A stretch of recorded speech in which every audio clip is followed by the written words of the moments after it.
Assalamualaikum warahmatullahi wabarakatuh. Salam sahabat Jundu Channel dimanapun berada. Semoga senantiasa dirahmati oleh Allah Subhanahu wa Ta'ala dan dimudahkan segala urusan kita dan hajat-hajat kita. Amin ya Rabbal Alamin. Bismillahirrahmanirrahim. Alhamdulillahirabbil alamin. Allahumma shalli wa sallim ala sayyidina Muhammadin wa ala ali sayyidina Muhammad.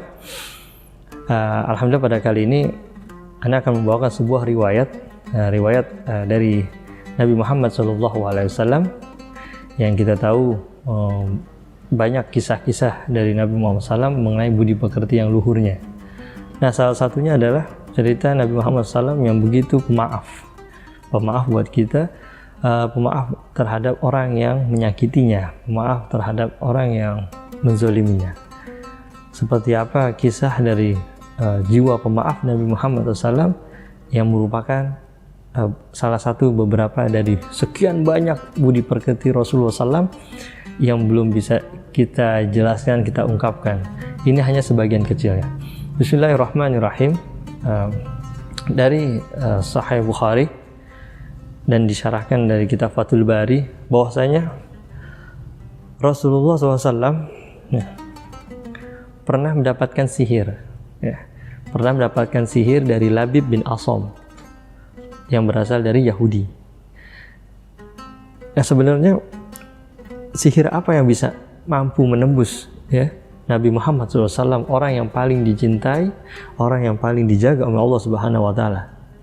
Akan tapi Allah mengizinkan sihir ini mampu sampai kepada Nabi Muhammad SAW.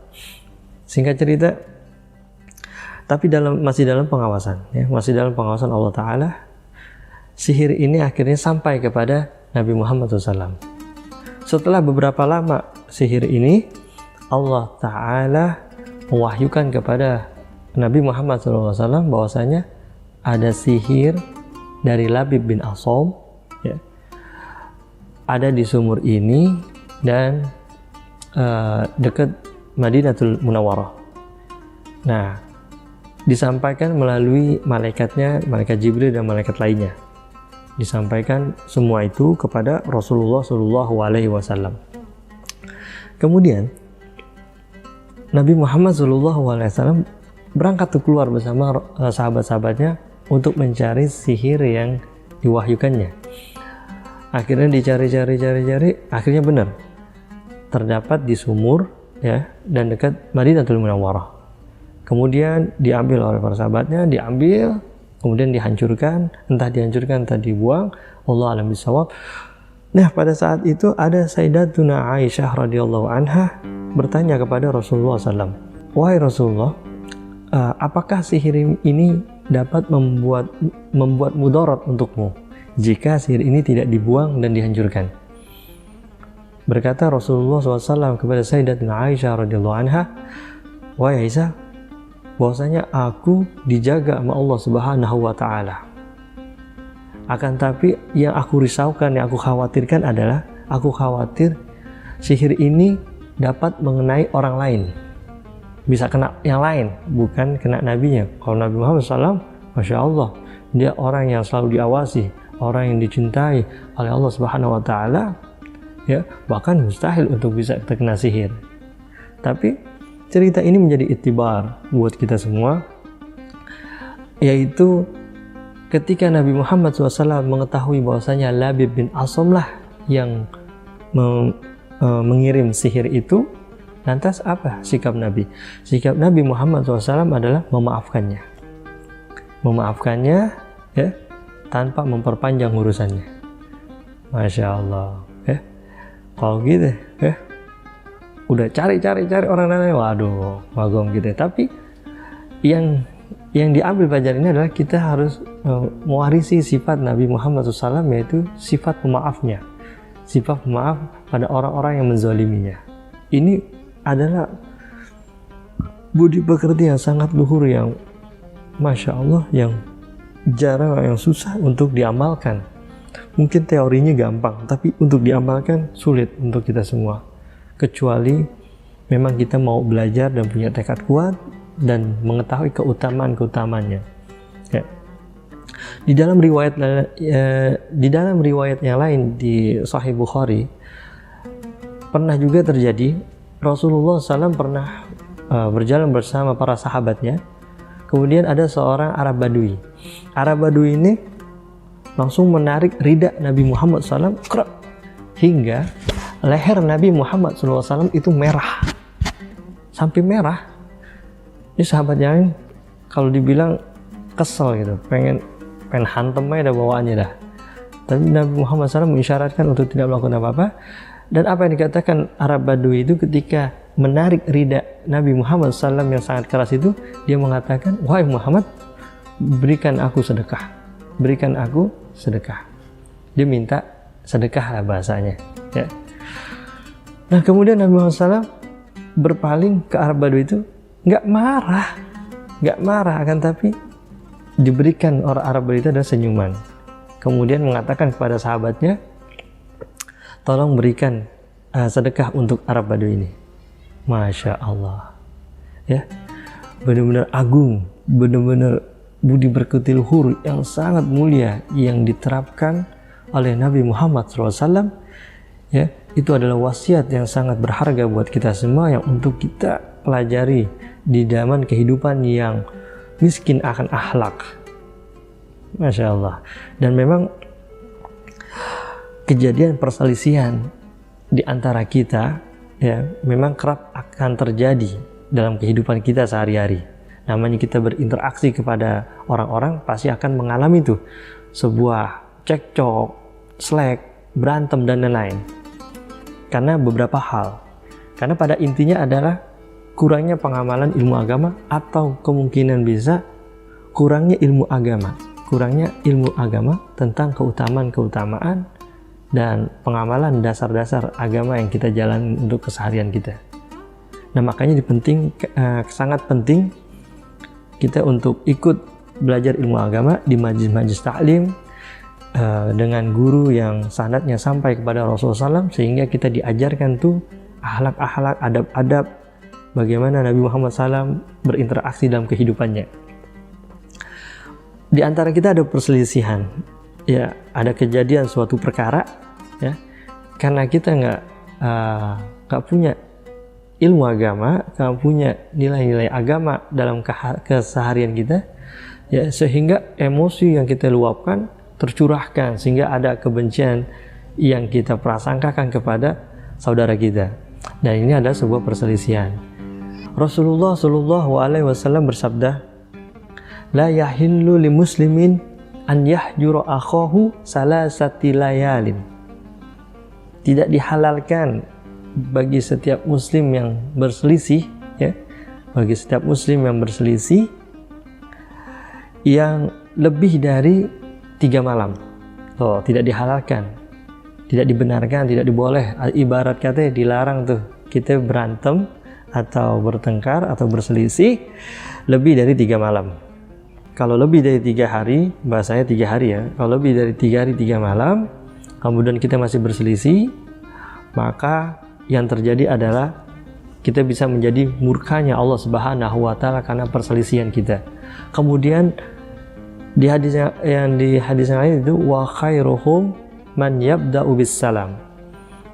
Dan sebaik-baiknya adalah orang yang pertama kali mengucapkan salam kepada orang yang sedang berselisih. Maksudnya adalah yang di sini bukan masalah salah siapa atau salah atau tidak salahnya, tapi adalah yang terbaik adalah dia yang menginginkan kedamaian. Yang menginginkan kedamaian. Artinya apa? Nih Anda kasih tahu. Kalau kita lagi berantem sama teman kita, ya itu adalah spontanitas ya. Kadang kalau kita dikecewakan, dizolimin atau itu adalah spontanitas kita marah sama seseorang. Spontanitas kita itu adalah fitrah kita, kesel kita.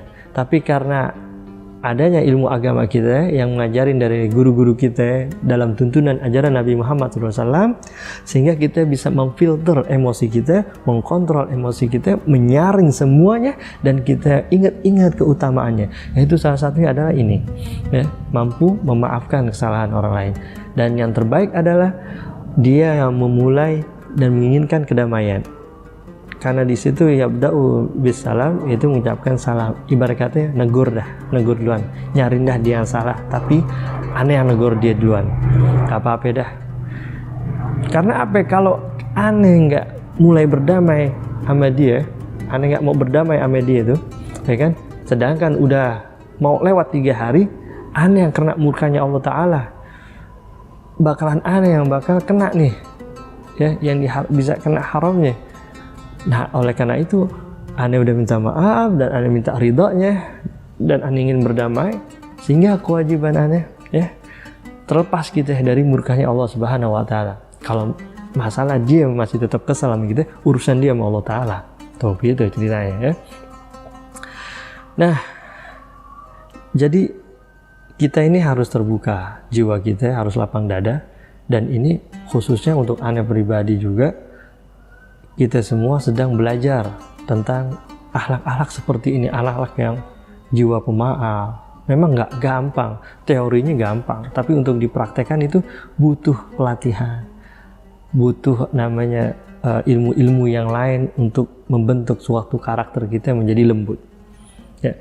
Nah, kemudian kita harus punya jiwa lapang dada, jiwa sabar dan lain-lain, ya.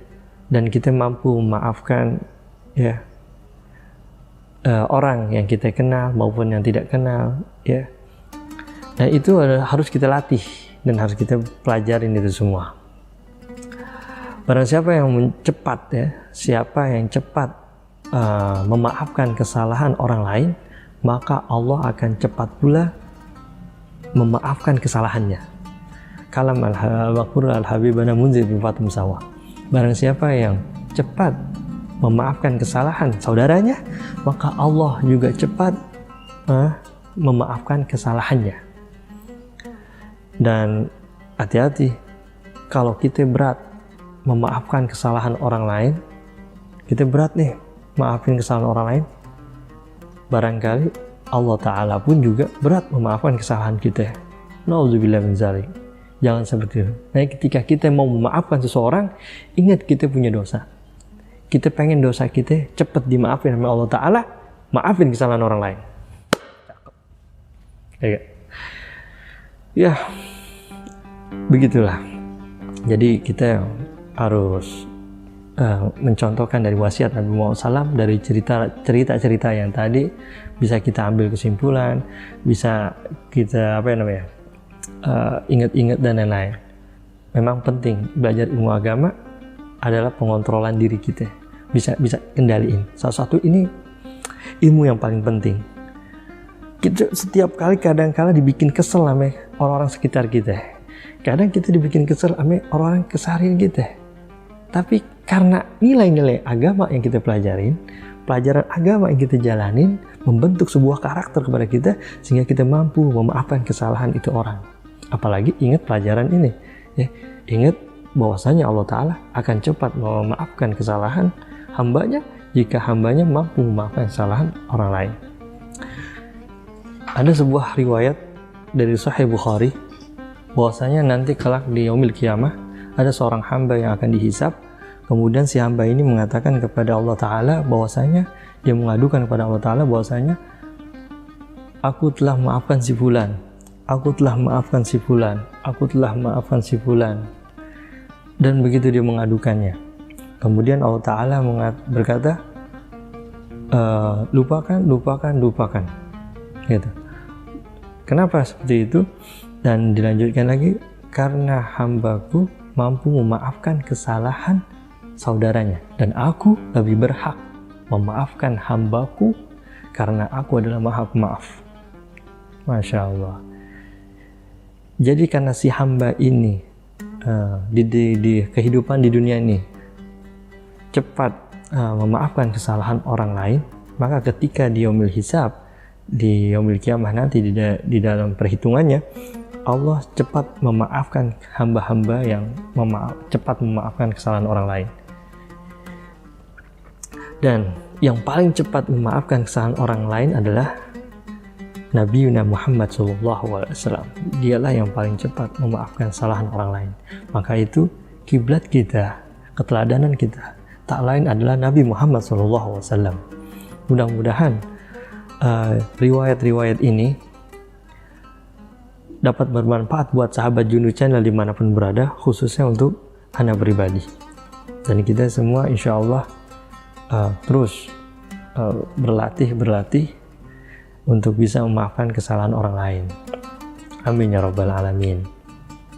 Mudah-mudahan riwayat ini bermanfaat buat sahabat Jundu Channel yang sedang menyaksikan, ya, khususnya untuk Al-Fakir yang tengah mempelajari, mengamalkan, ya, kita semua mengamalkan bersama supaya bisa cepat memaafkan kesalahan orang lain. Hal ini tidak mudah, tapi harus kita pelajari dan harus kita ingat-ingat sebuah keutamaan daripada keutamaan sebuah memaafkan kesalahan orang lain, ya. Dan ikuti terus perjalanan riwayat-riwayat yang lain dari konten-konten ini, tentunya insya Allah akan lebih menarik. Dan ini semua adalah hasil catatan-catatan pengajian ana di Majelis Taklim yang tentunya ana memiliki guru yang sanadnya nyambung kepada Rasulullah SAW. Mudah-mudahan bermanfaat. Ana dari Robi, salam sahabat Jundu Channel. Assalamualaikum warahmatullahi wabarakatuh.